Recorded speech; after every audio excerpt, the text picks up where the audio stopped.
어제 중동 전쟁으로 고립됐던 우리 대한민국 국민 204명이 정부의 사막의 빛 작전을 통해 보낸 우리 군 수송기로 무사히 귀국했습니다.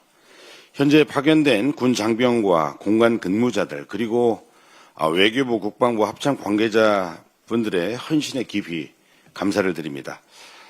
특히 이재명 대통령님의 결단과 범정부 차원의 원팀 협력이 만들어낸 성과입니다. 국가의 가장 중요한 역할은 국민의 생명과 안전을 지켜내는 일입니다. 우리 국민을 결코 포기하지 않고 끝까지 보호한다는 국민의 생명과 안전을 지켜려는 이재명 국민주권정부의 원칙 참 든든합니다. 이번에 그 원칙이 빛났습니다. 대법원이 지난 대선 당시 이재명 대통령에게 조폭 연루설을 제기했던 장영하 변호사에 대해 징역 1년, 집행유예 2년을 확정했습니다.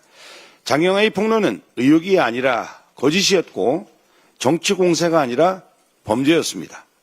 이재명 대통령은 약자와 소외된 자들이 편에 섰다는 이유로 변방의 정치인이었다는 이유로 한 인간이 감당하기 어려운 악의적 공세를 받아야 했습니다. 조폭 연루자라는 근거 없는 주홍을 씌는 대선 내내 이재명 후보를 따라다녔습니다. 이 사건은 장영하 한 사람에 대한 단죄로 끝내서는 안 됩니다.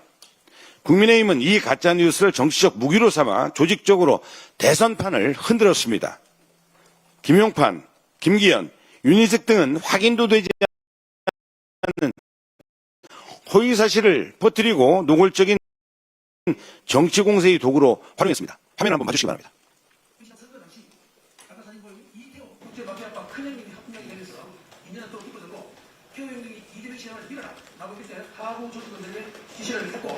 결정적으로 이재명 기사와 연결을 시켜준 것도 이재명입니다. 이번은 국제마피아 조직원에 대한 변론과 관련해서 조폭인 줄 모르고 변호를 맡았다고 변명했지만 그 당시 유죄 판결문에 조폭이라는 사실이 명시되어 있었고 이재명 후보의 변명이 진실하지 못하다고 볼 수밖에 없습니다. 이재명 당시 성남시장 현재 당직자던 민주당의 대선 후보가 조폭과 가족 밀접한 관련이 있다.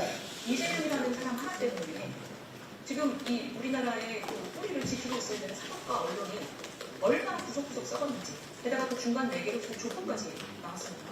토착 세력과 조폭이 결탁하여 국가를 허물은 상상할 수 없는 일들이 벌어졌습니다. 2022년 대선은 0.73% 불과 23만 표 차이였습니다. 가짜 뉴스를 동원한 정치공작이 대선의 판세를 흔들었고 이것은 민주주의의 근간을 훼손한 중대한 범죄 행위입니다.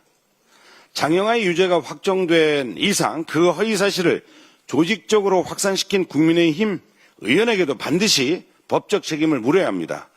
또한 당시 일부 언론은 확인도 없이 가짜뉴스를 받아쓰고 대서특필하며 반 이재명 여론을 선동했습니다. 하지만 그 가짜뉴스가 단죄받는 지금 정정보도도 사과도 반성도 없습니다. 허위사실 유포에 앞장선 언론은 지금이라도 마땅히 자성의 목소리를 내야만 합니다. 민주주의는 거짓 위에 세울 수 없습니다. 우리 민주당은 대선 가짜뉴스 정치 공작에 대한 진상을 끝까지 규명하고 반드시 법적 책임을 묻겠습니다.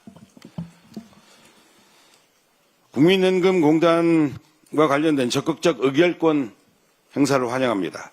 국민연금공단이 개정상법의 취지를 반영해 일반 주주 권익을 훼손하는 안건에 원칙적으로 반대하겠다라고 밝힌 것을 환영합니다. 국민연금은 기득권 세력이 방패가 아니라 국민 전체의 자산을 지키는 공적 수탁자라는 것을 절대 잊지 말아야 합니다. 국민연금의 원칙이 진정성을 가지려면 주주총회 의결권 행사를 넘어서 투기자본과의 결탁을 단호하게 끊어내야 합니다. MBK는 홈플러스 인수 이후 기업의 성장과 노동자의 삶은 안중에도 없이 자산을 약탈했고 그 피해는 노동자와 지역경제, 실물경제 전반에 고스란히 남았습니다.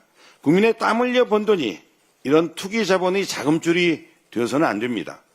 국민연금이 약탈적 사모펀드와의 관계를 원점에서 재검토하고 투기자본의 횡포로부터 기업과 노동자를 보호하는 파수꾼 역할을 반드시 해야 합니다. 민주당은 국민연금이 투기자본과의 결탁을 끊고 공공성과 책임 투자의 원칙을 확립할 수 있도록 법과 제도 정비에 앞장서겠습니다. 이상입니다. 예, 다음으로 강덕구 최고위원.